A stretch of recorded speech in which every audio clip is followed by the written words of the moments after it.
ای لکه نشسته به دامانم،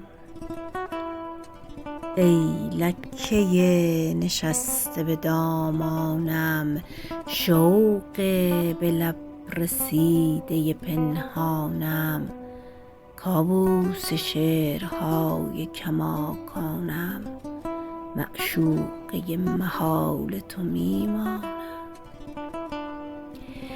ای مستی مغازله و مشروب، تکرار یک تراژدی مرغوب، آغاز ابتذال منی ای خوب، ای عشق ای همیشه تاوانم.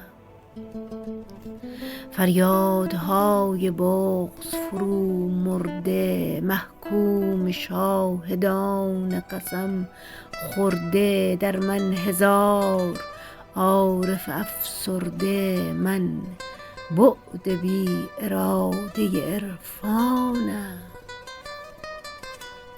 من سایه تکیده پرتکرار، رقاص خانه های شبی پرکار، تسلیم دست های هزاران یار، فرمانده ای که گوش به فرمانم.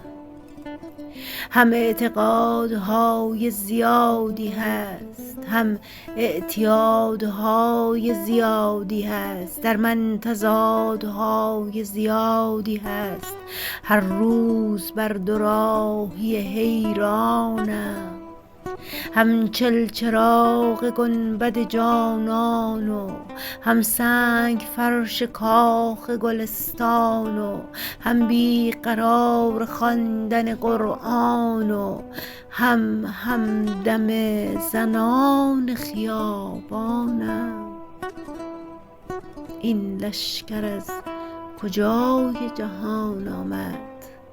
نام تو لحظه ای به زبان آمد، در من جنازه ای که به جان آمد، ته مانده های شام غریبانم. هر کس که گونه های مرا بوسید، هر کس که گونه های مرا بوسید، از رازهای قبل خودش پرسید، از حس من به آینه ها ترسید، شیطان در شمایل انسانم.